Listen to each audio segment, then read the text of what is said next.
righty. How's everyone doing?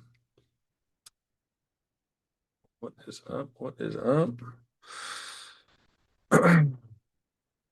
Here comes Keith.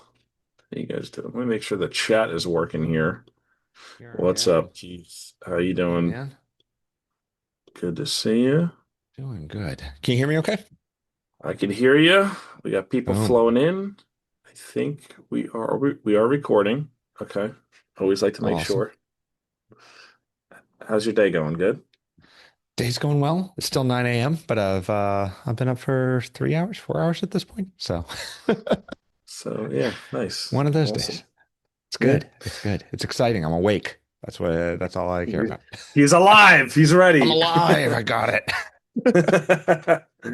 Well, I'm very excited. I'll just kind of start riffing a little bit here. So Keith runs Segmetrics. Keith's company solves like a really big problem. A problem that I struggled with for years. It's funny working in the e-commerce world, a lot of the e-commerce email softwares always had like, you'd open rate, click rate, unsubscribe rate, and then like revenue. There was this little revenue number next to the email. And I was like, at my agency, I was like, it's so nice knowing the revenue that this email made. But like Yep. a lot of the other email softwares, most of them outside of the e-commerce space, um, don't have it. And then Yeah. even for the ones that do have it, there's not like you don't have a complete look into everything that's going on in the business. And one of the things that I've said many, many times, just growing brands, through the nature of my work as an agency and all the consulting I've done is like everything's a math problem. Every single problem in your business is essentially a math problem. And it's very hard to solve math problems if you're missing numbers. So that is why I'm very excited to bring Keith in today, because this is something that a lot of people in my audience have asked about. They've asked about analytics, they've asked about attribution, they've asked about how to make sense and kind of like read the tea leaves of everything that's going on in your business. And that is what we're going to talk about today. So Mm, thank you for being here, Keith, and I'm let's rock excited. it out.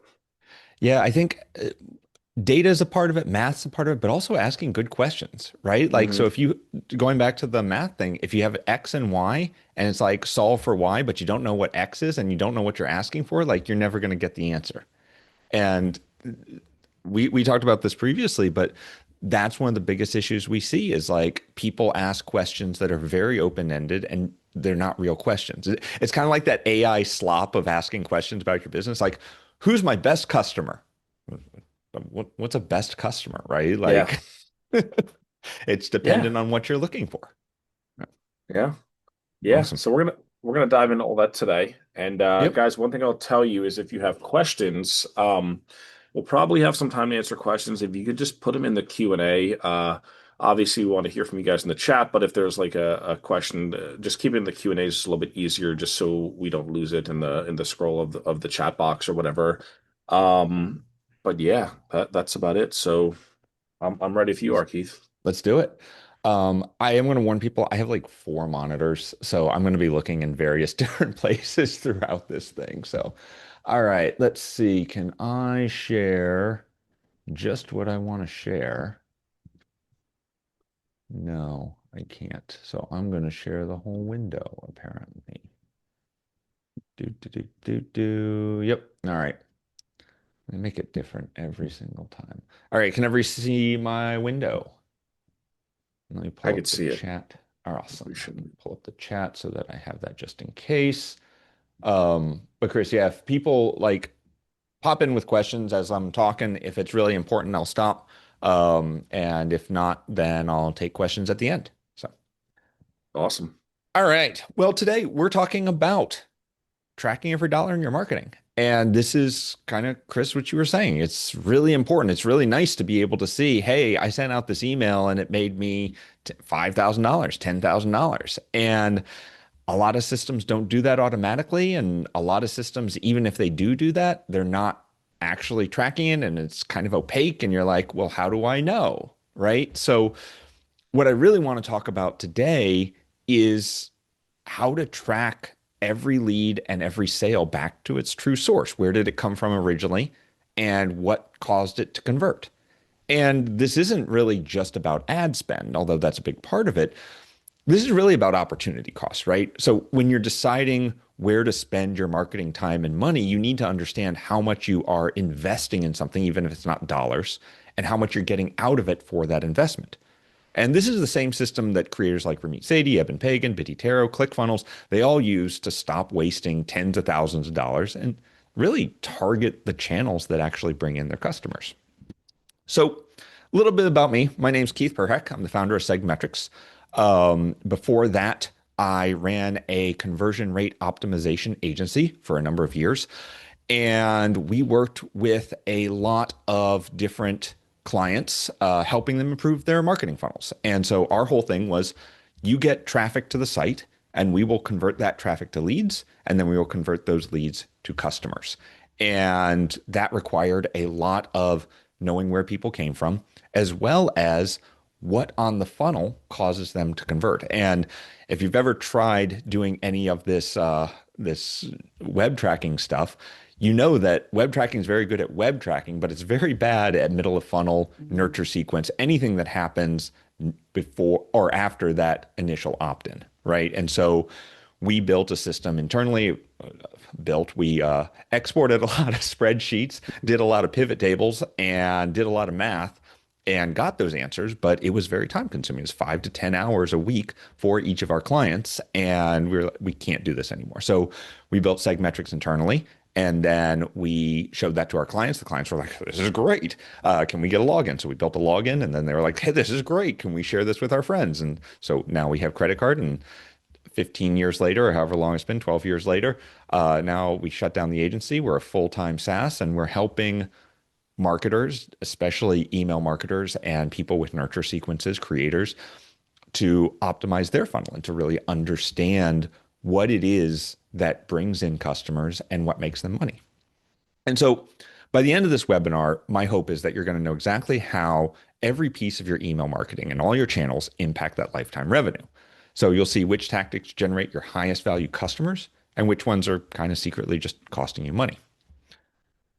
All right, so let me start with a story that might sound familiar. One of our clients was spent about $50,000 on Facebook ads last quarter.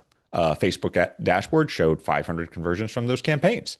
That means we got 500 customers for $50,000. That's $100 cost per customer. That sounds great, right? But when their team started digging a little bit deeper and they traced that actual customer path, only 47 of those customers actually came from Facebook. So those other 453, well, they were already on the email list. They had attended webinars, they had found them through organic search, but they had clicked again, and Facebook just happened to be the last ad they saw before they purchased.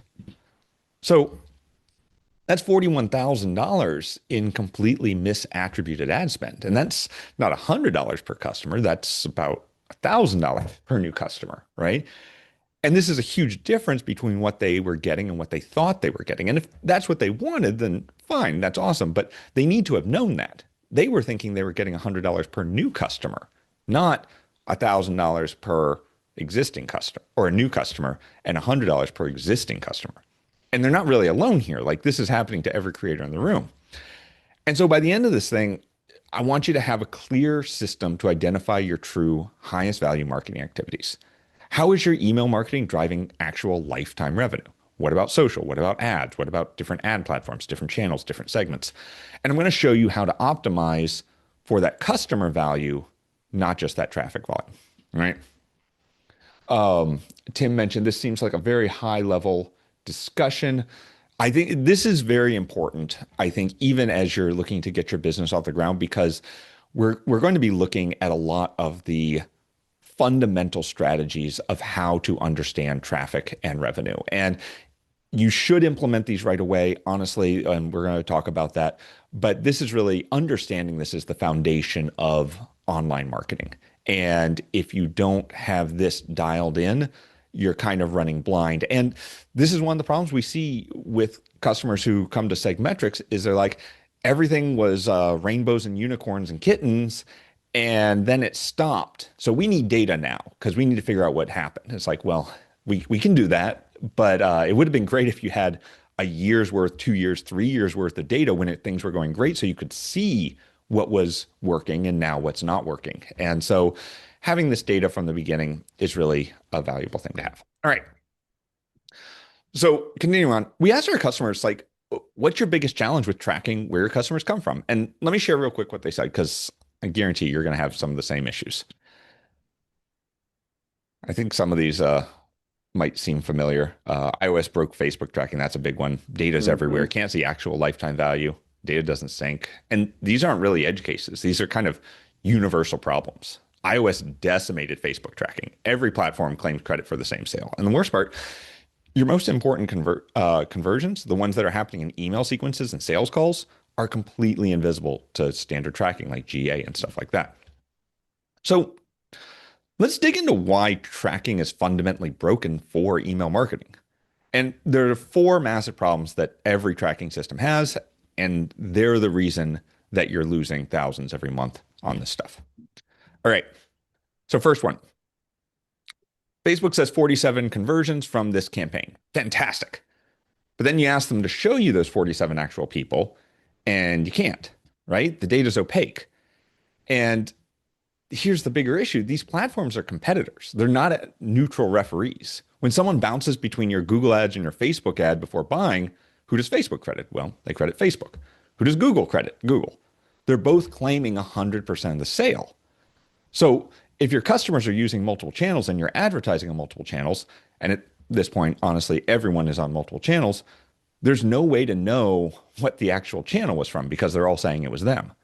So with ad spend, especially, you're trusting your biggest budget decisions to systems that won't show their work and have every incentive to overstate their own performance. It's kind of like asking Coca-Cola to judge a taste test between Coke and Pepsi, right? Of course, you're going to choose Coke for the Coke one and Pepsi for the Pepsi one.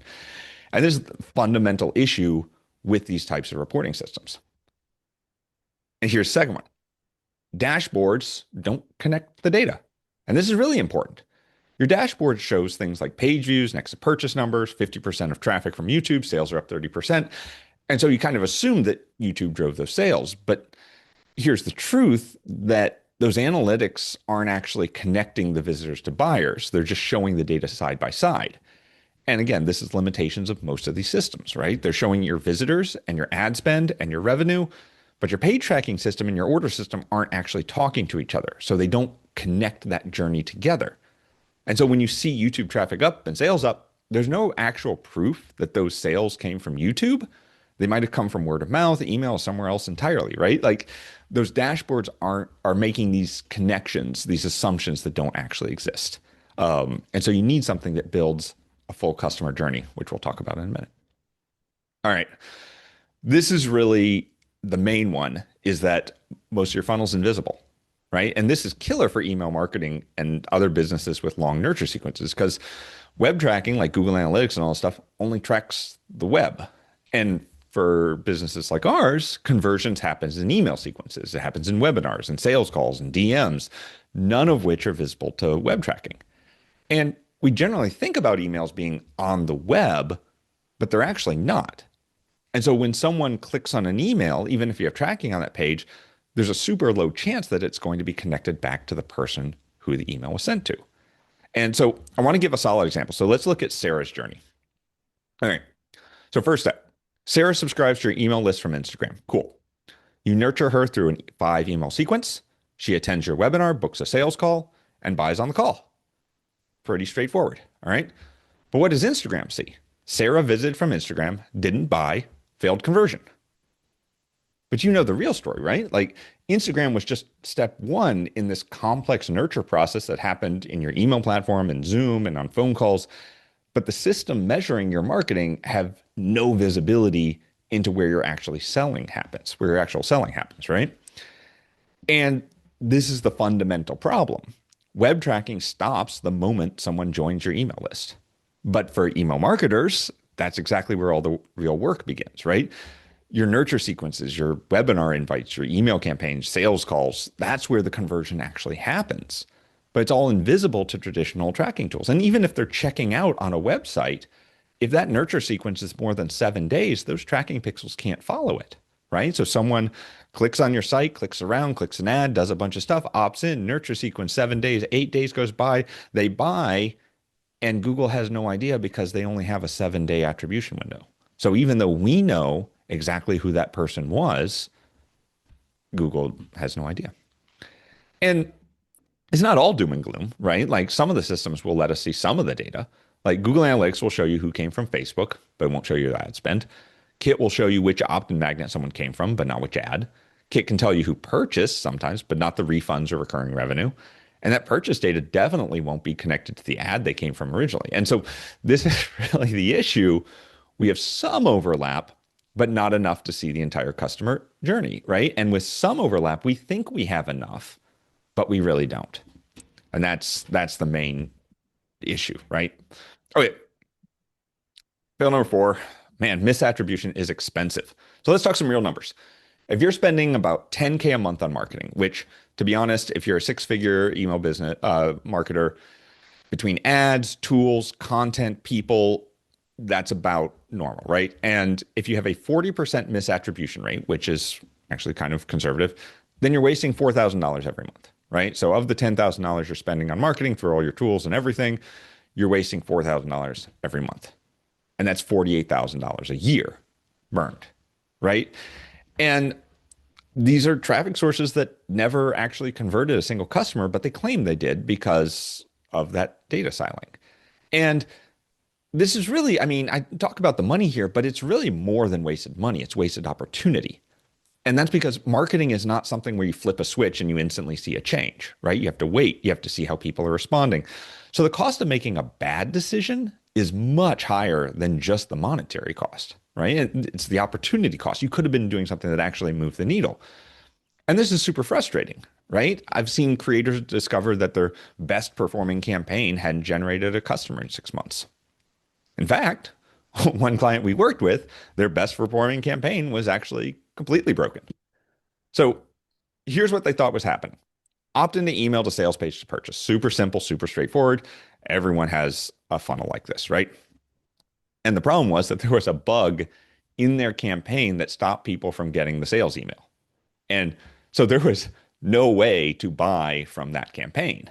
And they had no idea because they didn't actually know where people were coming from. Some people came in later in the campaign, so they saw some sales coming through, but that main nurture where they sent all of their users was completely broken and just people stopped at that line. Like if you looked at it in their work builder, their funnel builder, and you turned on the analytics number, you saw a huge number of people stuck there, right?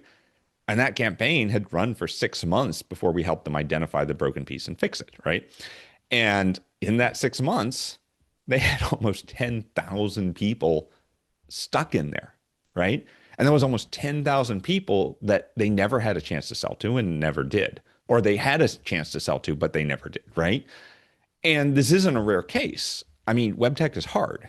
And there's a lot of failure points in your marketing that you might never see. We've seen this with webinar systems where webinar systems aren't sending people into the CRM, or various checkout systems aren't sending people into the follow-up sequence. There's all these broken things, and they're really hard to see unless you specifically look for them or you have something that connects all this data together and you start seeing like, well, why did I have 20,000 leads come in, but only 5 are on my email list? Like, what's up with that? And so you can quickly see that, right? So we're gonna get into how to solve this problem. But first, I want to give you a super quick primer on how web tracking actually works, because understanding this will help you see why being able to see the entire customer journey is so hard, but also so valuable. So I'm gonna keep this super brief, practical. Okay, so the pixel. By this point, we're all pretty familiar with this. This is the tracking pixel that all analytics platforms, ad platforms, and more have you install on your website. And this is honestly the key piece of technology that connects your website to your data and helps identify people. It fingerprints them and does a whole lot more, right? And this has to be installed on every page you want to track. If it's not, then no tracking for you. All right, super straightforward. Everyone should be doing this. All right. So, second one is UTM parameters. So, I hope people, real quick, give me a hands up in the chat. How many people know what UTM parameters, UTM values are? Just give a quick thumbs up or a hands up or a yes or a me or a something in there.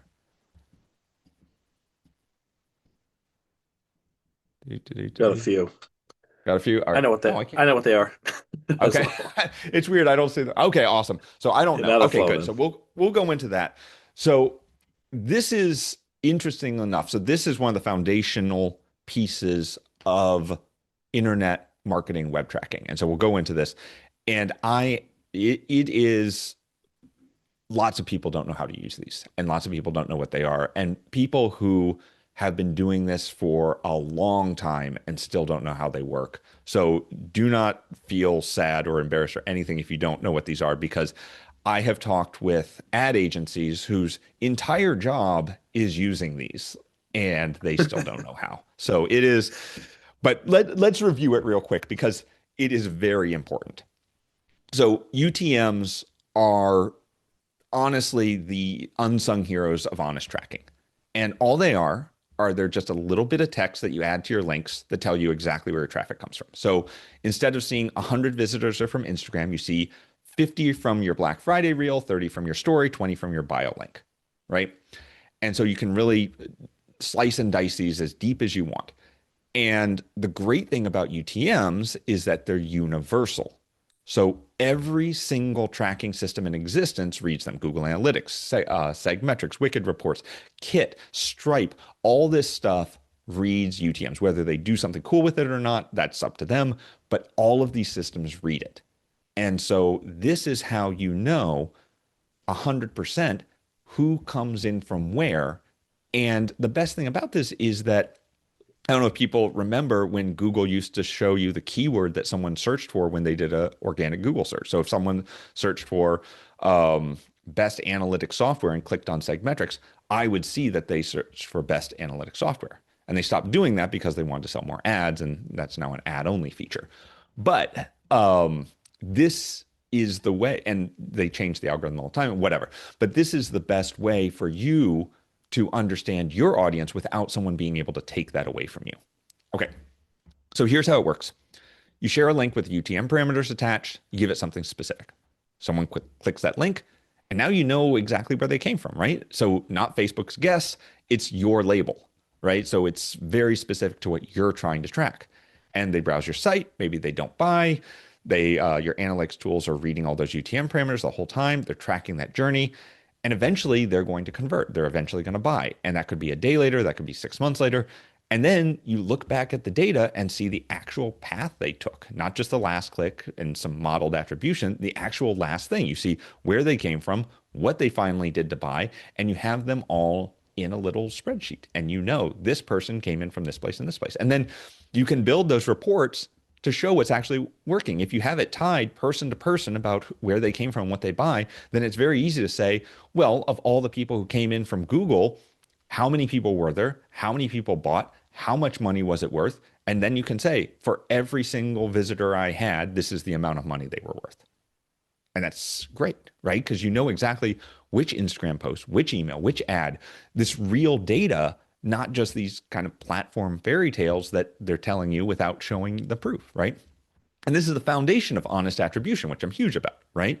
Everything else we're going to talk about builds on this, right? And I know this is a lot. I'm throwing a lot at you. And why do we need this stuff? Why do we need to know where people are coming from? And it really comes down to not all leads are created equal, right? And that makes sense. We all know this, right? Not all traffic sources are going to convert the same. Visitors don't equal leads don't equal customers. So where do our best leads come from? Where do our best customers come from? But first, let's talk about the most important metrics when we're doing this. We know that everyone's different. We know, okay, we can find out where people are coming from. Now we need to find out the best people. But what are the best people, right? We want to know where our best customers come from. But, kind of what I was saying at the beginning, what is best? It can mean a lot of things. So as the great Yogi Berra said, if you don't know where you're going, you might wind up somewhere else. And that's really important for businesses because the better questions we can ask, the better answers we're going to get on how to improve our marketing. And the more specific we can be, the more specific answers we're going to get about what to do next. So, as a business, there's really only three metrics you actually need to optimize your entire customer acquisition system. And we can get into things like average order value and repeat purchases and that type of value and stuff like that. But really, what we're talking about right now is to look at optimizing acquisition and acquisition value, right? And this is what we need to look at. Three metrics. First one, first touch new leads. So, what is first touch? So, first touch attribution tells you where people initially discover you. It's the first thing they did, right? But here's the key, we're not talking about visitors, right? Because first touch visitors is the thing. We're talking about leads. We're talking about people who actually join the list because traffic that doesn't convert to leads is, for all intents and purposes for us, worthless, right? The second one is lead value. So we want to know just not just where they are coming from and what they're opting in for, but who is converting. In other words, which of your traffic sources are bringing in leads, and of those leads, which ones are bringing in the most value. And we don't want to look at just the pure revenue numbers. We want to look at lead value because we want to know on average how much are these leads worth. If we look just at revenue value, then it's very much skewed by whales or by people or by channels that bring in a lot of people who buy. You really want to look at lead value, which is the revenue divided by the number of leads, right? So for every lead a channel brings you, how much on average can you assume that they're going to bring you in revenue? And this is what helps you identify the channels, the lead magnets, the sequences that are going to bring you the most value, not just the most number of people. All right. Metric number 3, last one, last touch revenue. So last touch is different from first touch. So first touch is going to, it answers one type of question. It shows you where you acquire customers. And last touch reveals what actually converts them, right? And so we were talking about asking right questions, asking good questions. And so if I want to know where my best leads are coming from because I want to improve my top of funnel marketing, I would look at first touch. If I want to see where on my nurture sequence people actually buy from, I'm going to look at last touch to understand what is the thing that pushes them across the finish line. And this is generally going to be like an email or a retargeting ad or something deeper within your nurture sequence that's pushing people to convert. Was it email 3 or 7, the webinar or the replay, the sales page or the DM conversation? And this is where you optimize your funnel to understand the point where people are ready to buy. So here's a real example from one of our users. They were super pumped about a TikTok video that got 50,000 views, massive reach, but it only generated 12 email signups and one customer. So lead value, $8.33. Woo. All right. Meanwhile, they had a mention on a tiny podcast that brought in just 200 visitors, but 40 of them signed up and 8 became a customer. That's a lead value of $125. And in this case, most marketers would double down on TikTok because, oh my God, 50,000 views, 50,000 visitors. But the math doesn't lie. The podcast mention was 15 times more valuable. And this is something that as you get into B2C, you're going to see more and more often. I did an experiment because we're going all in on YouTube and video production and stuff like that. And I was curious. I watch a lot of B2C kind of entertainment content where the average view is like 3 million, 5 million views. And I was curious. I thought, marketing funnel. So optimizing a marketing funnel, just marketing funnels in general. So I put in the keyword marketing funnel into YouTube. I sorted by number of views. And the number one video is by Russell Brunson, founder of ClickFunnels, which was awesome. And it had something like 450,000 views. And that was it. Right? Like I'm used to watching a video that gets 3 million views in the first week. And one of the biggest marketers running one of the biggest marketing platforms, number one video on YouTube was still 450,000. So what does this mean? It means that, and I was talking with someone about this and they were like, yeah, but those are the right 450,000 people, right? So it's the TikTok versus the podcast. If it's a general thing, you're just kind of spraying and praying to hope that you get those people. But that marketing funnel optimization video is super targeted, and the people watching that are exactly who are going to convert, right? So really at the end of the day, it's visitors, it's signups, it's customers, it's actual lead value from those things, and you track them through UTMs. All right, I got a little bit distracted. Let's continue on. All right, so how do you find? Sorry, Okay, yeah, do it, do it. let me just jump in. That I mean, there's so many points I want to jump in on. I don't want to interrupt your flow, but I have a buddy who's big on YouTube, and it's funny. Like he'll show me videos that go like viral, like for Mm-hmm. his size audience, And he's like, yeah, see this video right here? Like, he'll take me behind the scenes. They're like, this video made $3,000. He's like, this one, and it'll have like, 500,000 views. Then he'll show me one that has like 3,600 views. He's like, this one made me 40 grand. And it's so Yep. funny because you see this stuff on the front end, you're like, oh, big number, right? But like that doesn't always mean there's going to be money coming from that. So like if he wants to make more money, he just needs to actually make more of the smaller videos that are targeted that actually convert and make people buy. Yeah. So it's there's so many examples of this. So sorry, I just had to say that, but keep No, going. no, I fully agree. I fully agree. And it's hard, and this is very pervasive in the marketing world because we're all marketers, right? We're putting our best foot forward whenever we talk about this kind of stuff. And so the metrics that we show and the metrics that we can see are always very good metrics, but you have to look behind the scenes a little bit. Like one of my pet peeves during I think it was COVID or before, but you have all these dropship companies that are like, we did $10 million in revenue in our first year. And I'm like, yeah, but what was your margin? It's like, oh, we lost money. Like we weren't Good job. making money on it. And Yeah. so it's an impressive number, $10 million, but that's not money in the bank, right? 50,000 Hmm. views, that's great, but that's not money in the bank. Like, what is the thing that actually is making your business grow and making your business profitable? And if you want to go for just flamboyant numbers, awesome. But I think at the end of the day, we all want to have success and be profitable and be able to take it home to the bank. So, Oh yeah. all right. So we've talked about what these numbers are, what they mean, why we want them. So how do we get them? These are all great numbers. And these are the metrics you need to optimize your traffic and your funnel. So how do you get them? Oops. Helps if I am on the right screen when I change slides. All right. So here's really the issue is that Google Analytics, Facebook, and a lot of all these analytic tools, they don't show you the people, right? They might show users, they might show unique visitors, but they're never going to show you an email address connected to those clicks and to those ads and to that everything. And that means that you can't match those clicks with the people on your list. And that's a huge gap. So if you can't see that, what can you do? All right. So this is one way that you can do this. So this is very old school, but what you do is you create a new landing page and form for a single traffic source like YouTube. And this is how you're going to measure the real lead gen, right? Create a tag like lead source YouTube, and you're going to apply that to every single tag who opts in for that form. All right. And then everyone who opts into that form, you add that to your existing sales funnel that you're working on improving. So this means that every single person that comes into this landing page will be from YouTube because you are only sending it from YouTube, and you'll be able to track them through. So you look at your YouTube's traffic in Google Analytics and you see 3,300 visitors, right? You have 1,400 leads, leads divided by visitors, 45% opt-in rate. And you're thinking, YouTube is crushing it. This is our best channel. Double down here. But that 45% conversion rate, that's the kind of number that gets you excited, right?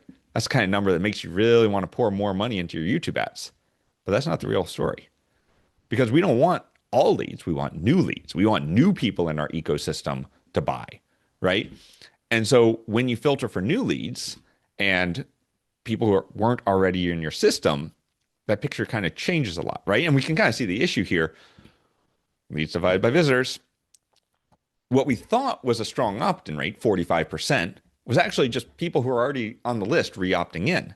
And so new leads were only opting at 4%, which means that we were not getting new people on our list to sell to.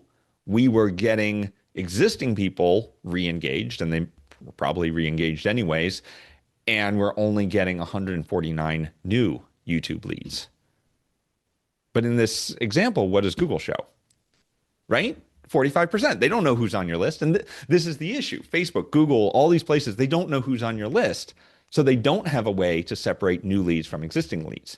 And if you're really trying to optimize lead gen, that's a huge distinction that you need to make, right? But here's really the kicker. Those 149 leads brought in, let's say 294, right? And your existing leads who re-engaged, they bought in $7,000. Sales divided by leads. So 96% of your YouTube revenue came from people who were already on your list. And so what you thought was your best acquisition channel is actually a retention and reactivation channel, which is valuable, which is a thing you need. But if you're trying to grow, if you're trying to find new customers, then YouTube isn't doing what you think it's doing. And this is this is really the key is that when you're doing marketing, you want to make sure that it's doing what you think it's doing and what you want it to do. You don't want to be surprised by, oh, 90% of our revenue made from this channel were already on our list and probably would have bought anyways, right? And so this is really important to understand new versus returning. And so you need a solution that connects all these pieces together. You can follow a single person through the whole process, right? So you put these pieces together and you get a nurture sequence like this, right? And then you can see how many people come from YouTube, how many people click the email, visit the webinar, and we can see a conversion rate for each piece. And so this is how you put this all together to say, okay, for this funnel coming in from YouTube for this offer, this is the conversion. And now I know exactly how many people came in, if they were new or existing, and how much money I made from this source. So this is the blueprint. This is how you think about funnels. This is how you optimize funnels. And this is really straightforward. And now we just need to do this for every funnel, every campaign, every traffic source that we want to measure. And wow, it gets really overwhelming really quick, right? And yeah, now you could do this all manually, right? And this is what we did manually. We export the leads from the email platform, the clicks from analytics, your sales from your payment processor. You use VLOOK formulas to try and match everything up, build pivot tables. And we used to do this at our agency. It took about, like I said, 5 hours minimum per client report. And that's why we built Segmetrics, because we got tired of spending every day, a full day every week, just trying to come up with where people actually came from, right? So you want to be able to have this flow, this people did A, B, C, D, and here's how much money I made at the end from these types of people. And you want it to work seamlessly and easily, right? So why doesn't manual tracking work, right? So first of all, it doesn't scale. You have to create a different form and tag for every lead source you want to track. It takes forever. You have to manually pull a lot of data from multiple systems and then clean it. And then a single cohort. We're still only looking at one cohort from one source, right? So if I want to look at multiple sources, or if I want to look at different like copywriters versus designers versus developers in one of these things, then I have to build that out again, and I have a different report on this, right? And so what does good tracking look like? Well, it's 100%. It's transparent, verifiable. It's cross-device so that people see your ad on their phone, they click on their laptop, they buy on the on their tablet, and you're tracking this all as one person. You're seeing people are clicking on Instagram, on emails, on Facebook ads, and you're able to look at all that. And honestly, to see everything in a single place. You don't want to jump into Facebook and then into Google and then into Kit and then into Stripe and have to figure it all out. You want it one place. Just stick it right here. Show me the data. Give me the information I need. Oh, that's interesting. What about this?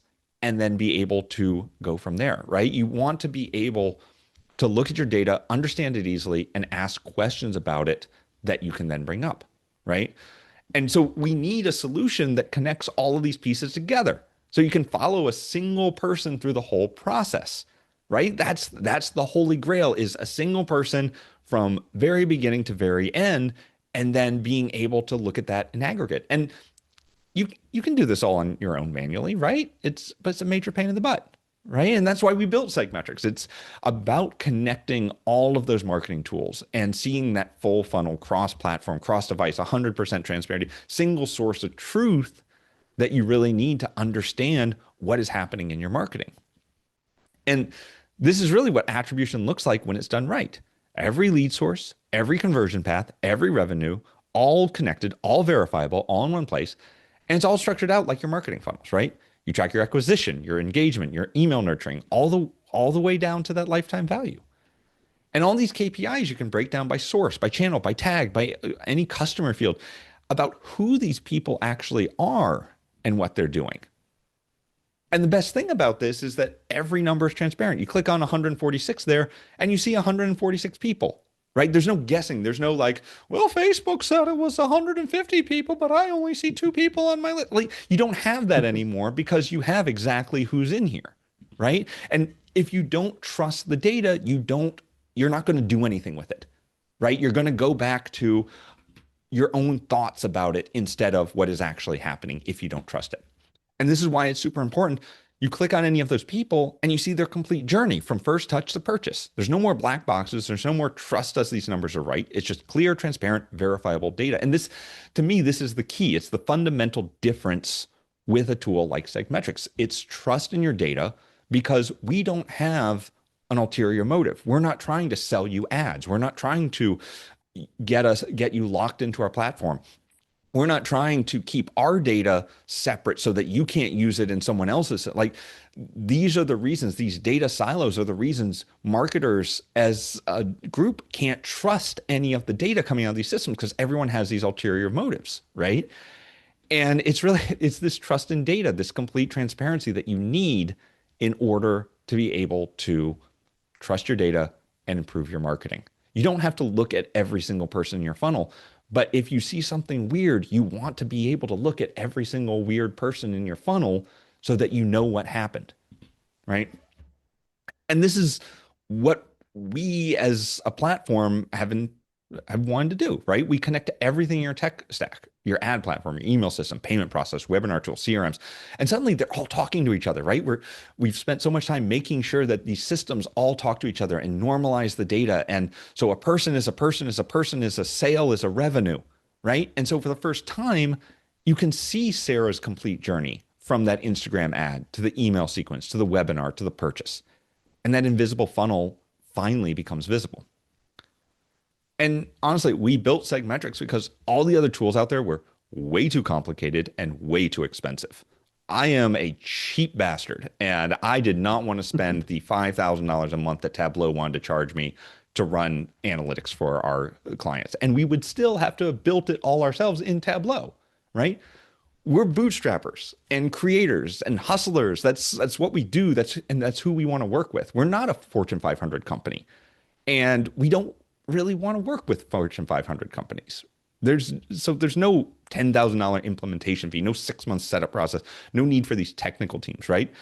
And this was really important to me. You connect your tools, it takes about 15 minutes, and you get to see where your customers are coming from. The same day, there's no waiting, there's none of this BS about like, well, 3 weeks later, you might be able to see something. It's like, I want that now. I don't want to have a tech team come in and set stuff up. I just want it set up and done, right?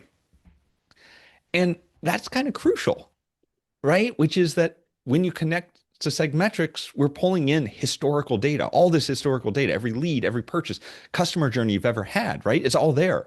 It's analyzed and ready to go. You can even upload historical data if you have it, right? And this is important because you're not starting from zero. You're not waiting months to build up enough data to see patterns.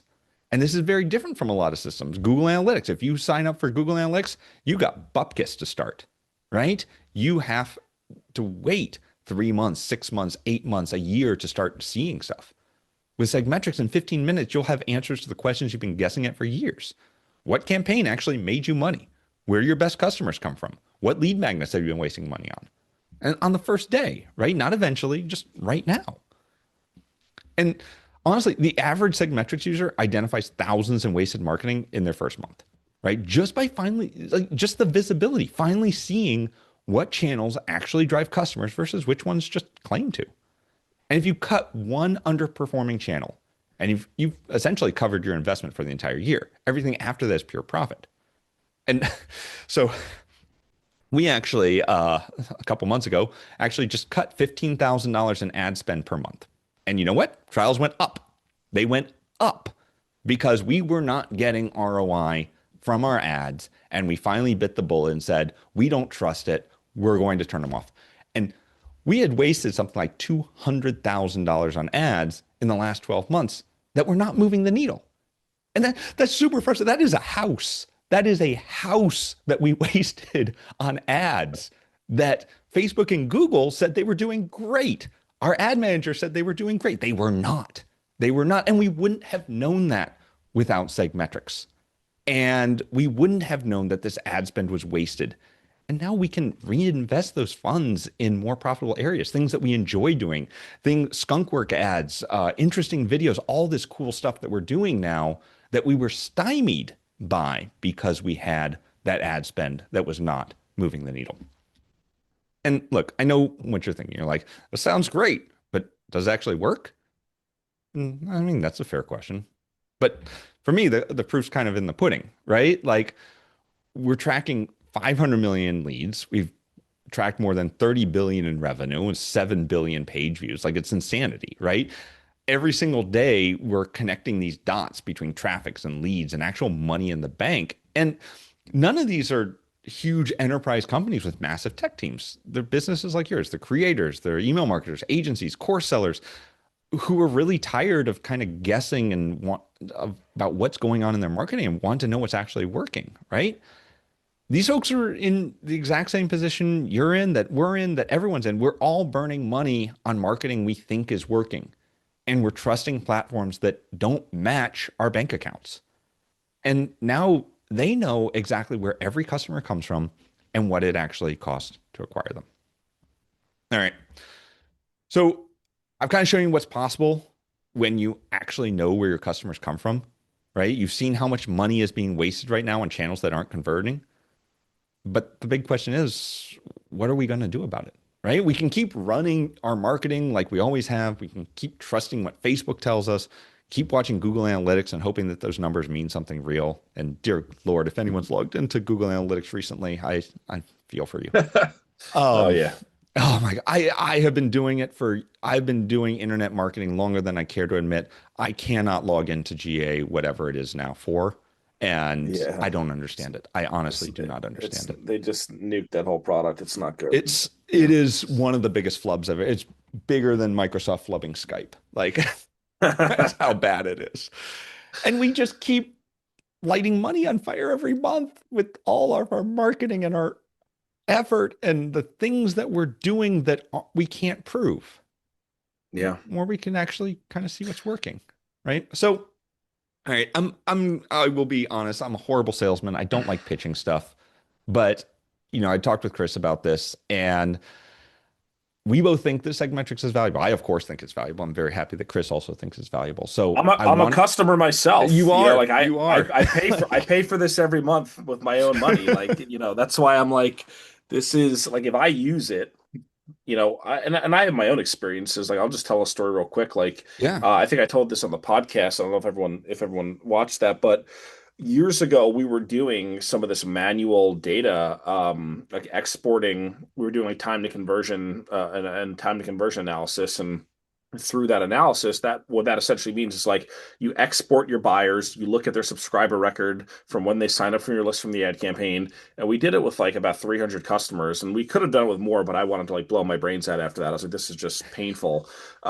Days and days of manually pulling out data and then cross-referencing. And what was crazy about that was when we dug into the numbers. On the ad campaigns that we were running, like one of them was usually recouping about like 70-ish%, give or take, kind of fluctuated week to week. And the other one was about break even, maybe like, a 0.95x ROAS, whatever it was, Hmm. on day zero. And it was one of those things where we were kind of, I think we were spending about, 300, 350 a day. And this was probably about 4 or 5 years ago, this campaign. So it's not the recent ones that I normally talk about in my emails. Um, and I was like, they're not break even. We can't get them profitable on the front end. Maybe we should just kill him. So we killed him. And we had done this analysis, about a year and a half later. And what we realized is those leads that we got from those campaigns that were like just slightly under break even, the cohort values of those, the lowest cohort value was a 6.4x return over 18 months, and the highest one was like a 12.6 or 12.5. And Yep. I was like, I am an idiot. Like, where else? Like, what stock are you Oh, going to buy? What publicly traded company could you invest in where you're going to get a 12x return in 18 months? Like, it doesn't happen very often, right. if ever at all. You know what I mean? And But I could what have are we borrowed money to pump into that campaign, you right, know? but what are we going to do when Google Ads and Facebook and all this stuff just gives us 7 days? It's like, hey, if you didn't make your money back in 7 days, well, la di da, right? And Yeah. so you're not picking the right things. We had a similar thing. We were working for a client. We had this huge, and this was not a monetary thing, but we had this huge campaign on Yahoo Finance. So they had been working with the Yahoo Finance team for months and like building all this content, and they launched this thing. And we had so many visitors and so many opt-ins that we were running split tests in real time. Every 10 minutes, we had reached statistical significance. And I think we were getting something like 5,000 new leads an hour or something like this. And this went Wow. on for a day. I think it was insanity. It was absolute insanity. And the amount of money those leads were worth was a penny after 2 weeks. Yeah. And we're like, ah, that's horrible. A penny. We have to put up, did all this work. We did all this support. Like they were horrible people. Absolute. Do not get leads from Yahoo Finance. Horrible Wow. people. Just the absolute worst. But then we decided, I think it was like 3 months later, let's do a review of where those people are now. And the average value of them was $2.50, which doesn't sound like a lot. But then keep in mind that we had almost 500,000 people come in, new leads. And on average, those 500,000 people were worth $2.50. So we made something like $1 million and plus bucks on that campaign that we thought was absolute crap. And there was no ad spend for that. That was all, it was just time and effort. So, yeah, when you can only track 7 days, your desire to get return in 7 days becomes very good. And you kind of throw away everything good that can happen after that, right? You're ignoring, especially in businesses like ours, no one is signing up for Segmetrics the first time they see us, right? They're going to do research, they're going to come back. And same with any real product that has a nurture sequence or that is creator led or is more than just a $10 woozle on Shopify, right? And even ecom is average 14 days. We did an analysis of all of our ecom customers, and the average time to purchase from first click to purchase is 14 days. So even then, Google is not tracking your stuff. And that's Hmm. just mind blowing. Yeah. So And like, it's, there's two things here. Like one is well there's a lot of things, but like the two biggest things for me is like obviously I've had this experience before where you hire an agency or you expand onto a new channel. And I've done this, I call it paying stupid tax. Like, at the end of the year, you look back at the P&L and L and you're like, okay, I spent about like $60,000 that was just stupid that I should have just yep. not even spent and it would have just been money in my pocket, right? So everyone pays stupid tax. You're never going to get down to zero. It's just kind of like you don't know what you don't know, and it's cost doing business, whatever. But it's reducing that to as little as possible because that's Yeah. margin, that's cash, that's war chest, that's investment money, that's retirement money, that's money for team. And more importantly, what it allows you to do is like 10x the thing that is working. And this is the other Yep. piece. Like when people talk about growing and scaling, like that is how that happens. Like it doesn't just happen magically. Like we have clients, and I've worked with clients, like, the specific examples coming to mind recently are some ecom brands where I'm like, no, we're not going to branch into other channels. We're not going to do other things. Like, because we know this channel and these campaigns we're running are producing this level of return. So unless we could beat that level of return, we're not doing it because we're just going to continue to pump as much money as humanly possible into this. And I have a business where they we really haven't done much. We've probably done about like 4 or 5 different marketing strategies in the past year and a half, but they went from doing 200K a year. Last month they did 325K.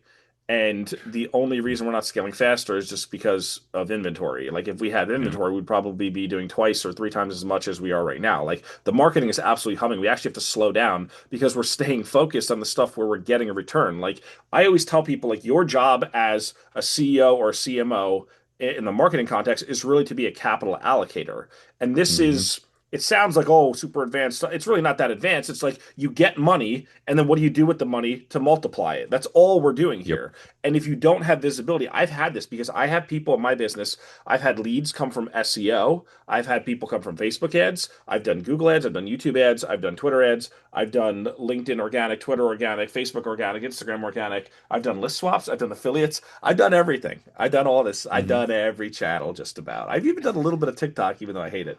But like, where do you put your focus? Where do you put your capital? Where do you put your energy, your bandwidth, and your time and your team's time? Because that's an investment too, right? Right. If you know what produces revenue, that's what's going to grow you faster. Yeah, exactly. And you mentioned the stupid text. The stupid text is a great thing because that is trying new channels, figuring out what works and what doesn't work, turning off what doesn't work, and focusing on things that work. The problem is when you don't turn off the things that aren't working. You're like, no, no, no, just give it. And this was me to a degree. It's like, no, no, just give it another month. Give it, no, no, no, let's see a little bit more. Like we have this Yeah. buy-in, this sunk cost fallacy of like, oh, we've already tried it for 2 months. You know what? This next month, that's when it's going to be really taking off. And it's like, suddenly you're wasting $200,000. Yeah, like there's certain signals sometimes where like, there's sometimes there's longer term plays, like if you're growing a YouTube channel or if you're doing, organic Yeah, content where like, yeah, it might take some time, but also like you have to get a return at some point or at least see positive forward momentum. Like are the leads that you're getting fitting a certain profile, things like yeah. that. I had a client or I was in the we didn't sign yet, but we've been like talking back and forth and still working on them. But they're actually a publicly traded company. They were doing a Facebook campaign. They spent $6,500, and it was a direct sale campaign. It was almost like it was an e-commerce company, but it was like kind of they were going for the sale on the front end, right? Like, Hmm. which is perfect. It's not like no one's ever done it before, right? Perfectly acceptable Yeah. marketing strategy. They weren't generating leads long term or anything. They wanted sales. Their agency had spent $6,500. They got one sale maybe for like 25 bucks. And the agency was like, "Oh, you need to spend like another 75,000." And I was like, "Hold up." Like, That is hold on. every single agency. That's their answer. It's like this didn't work at 10,000. You know what? You need to spend $20,000. It's That's like how it's going to get where I'm like, it's like no, it's not. that's not how this works, guys. Okay, so everyone, whatever you do, do not do that. Like, please do Don't not do believe them. that. Yeah. Yeah, like, but again, it's if you don't know what's happening in your numbers, you have no idea where to focus, and you're going to Mm. waste way more money, and you're going to grow slower. And that's the other thing too. Like, it's not even. Yeah, it's the money you save, but it's also like the rate of growth that you have because, you're going to have other expenses, you're going to have burn, you're going to have like all these things happen. Like you need to continue to grow and accelerate. And And, you can do that if you know what's going on, if you know and where it's to put the opportunity cost. focus. Yeah. Like you might think, oh, just running ads, that doesn't take any time. It really does. It's a lot of time that you could be focusing on something else, something that makes you actual money instead of setting it on fire. And you talked about that applying capital, and that's my view of money, which is that it is fuel to build the business bigger, to make more money, and to do the things that I want to do. And so that might be the money is able to build the business bigger. Able to use it to make more money, or I'm able to save time by investing in people or investing in processes. And it's like, what do I want to focus on? And the fuel that runs that engine is the money that we make in the company. And so Hmm. thinking about it like that and being smart about where you're allocating it and not throwing it in a dumpster fire is probably the best way to build a business. Yeah, yeah. And it gives you like kind of calm to a certain extent. Like Mm, I just had a client sign about a week and a half ago, about a week ago, 7, 8 days, whatever it was. $18,000 deal. Uh she came from a Facebook ad that was, I think she came on my list about 13 or 14 months ago. yeah. Before that, she'd only spent $7. This is why you have to know like your Right. numbers because you might look at that campaign in the context of these things. And if you don't know 30-day, 60-day, 90-day, 180-day, 365-day, if you just have like no visibility into any of these things, you might say, well, that was a failure. I'm never going to run Facebook ads again. And it's like, no, really, actually, you should be pumping more money in. And like, yeah, you're going to have a period, a time to conversion period. But I just look back at that one experience that I had when I started started running ads in 2020. And I was like, my business would have been like 3 or 4 times the size if I literally just like pumped the spend and even took the Mm, efficiency down. Like, and I have there was a client I was working with a couple years ago. They were spending 500K a month on Meta, and they were just like absolutely maxed out. They could not scale any higher. Their front end ROAS was 0.6.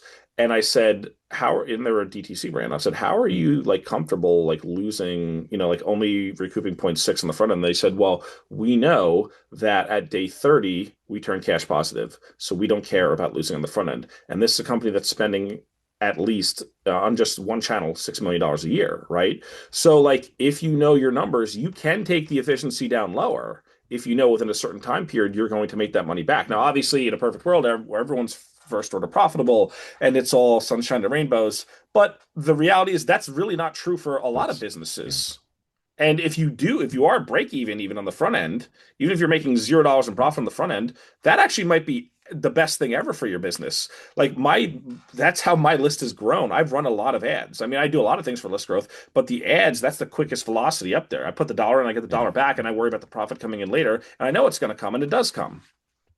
Exactly, exactly. We had it was really funny. We were on a demo with a potential customer, and he's like, and we always ask, I was like, "Where'd you hear from us?" He's like, "Oh, I did a Google search on this, and you came up, and we were like, no, you didn't." He's like, "What?"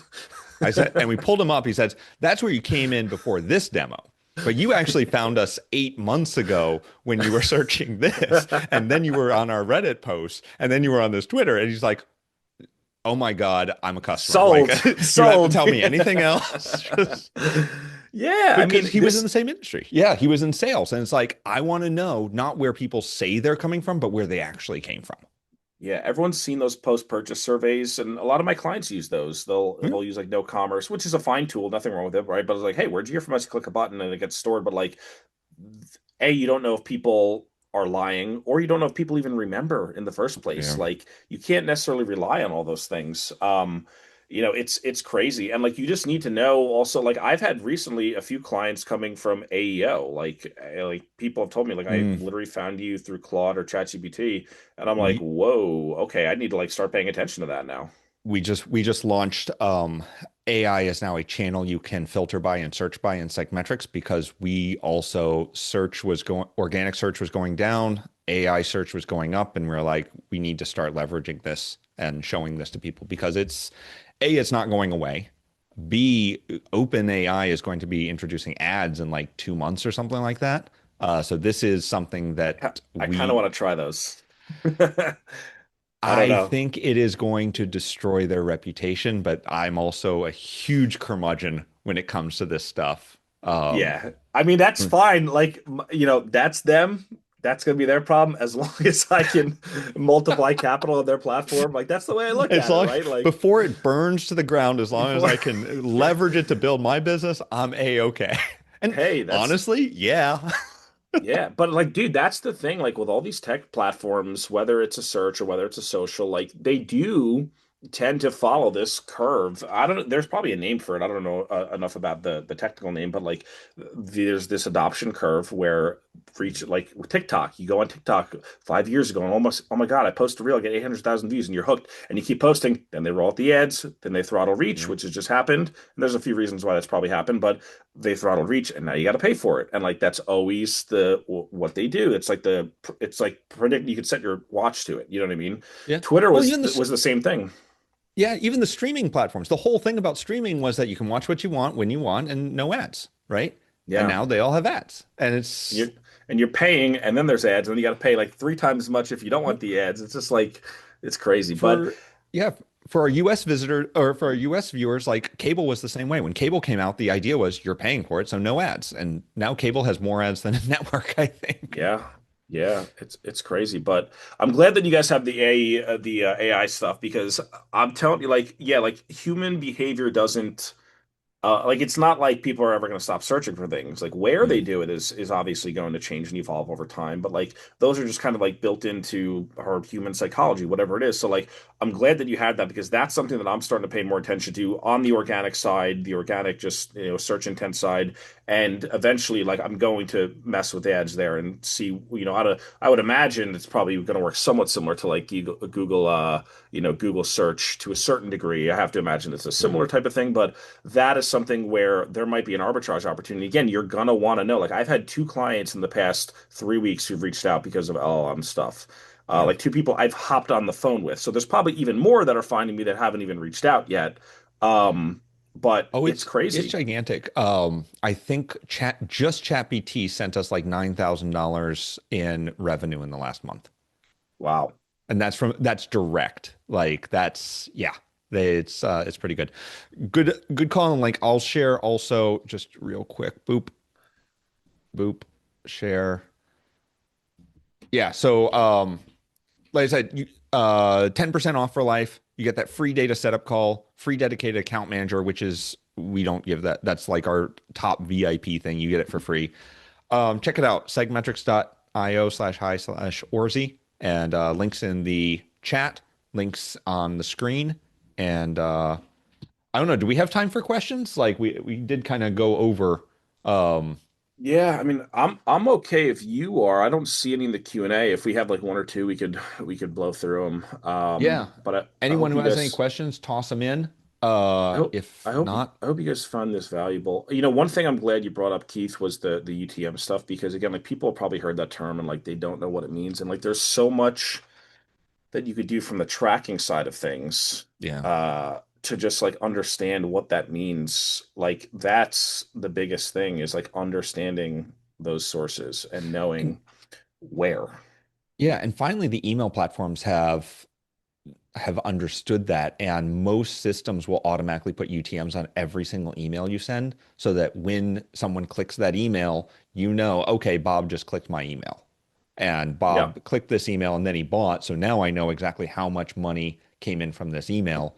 And you don't have to rely on the internal kit or active campaign or whatever you're using. Okay, we think it was this person, right? You're able to Mhm. see directly, okay, this person clicked on this email 3 days later, bought, or someone clicked on this email and bought in 10 minutes, right? Like this is the value. Yeah.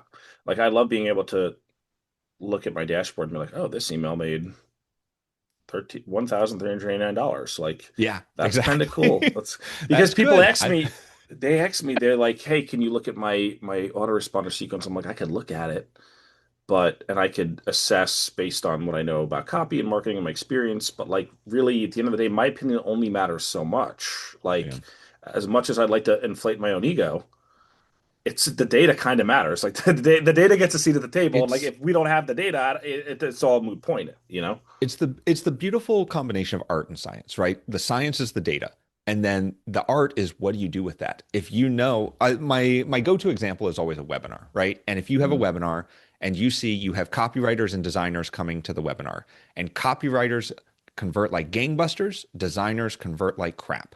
And now, so that's good data. And now you have a decision to make, and this is the art. Do you change the wording to fit designers? Do you create a new webinar or a new nurture sequence? Why aren't they buying? Are they dropping early? What are the things that you can do to get designers to buy as well as copywriters? Or do you just not care about designers and you're like, okay, get rid of them. We're just going to focus on copywriters. Now we've made a business decision that, okay, all of our ads, we're going all in on copywriters. We're not going to even talk about designers. We found our niche that's going to rocket us to super profitability because we don't have to worry about marketing to this sub segment that is never going to pay us, right? So that's the art is now you have information. What cool ideas are you getting from that information? yeah, I have another client. They're an e-commerce brand.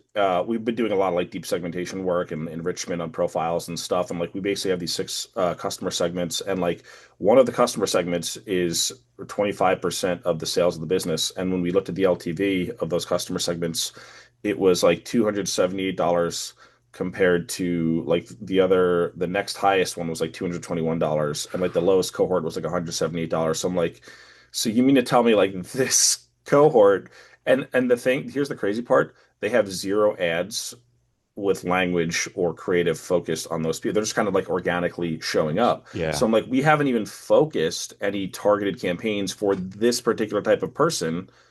But like again, if you don't know this stuff, like you can't just keep throwing money into Facebook or Google or whatever, and just, like it's not one. It's like the gas pedal eventually like tops out, right? Like you have to Yeah. kind of build a new engine to go faster, further. You know what I mean?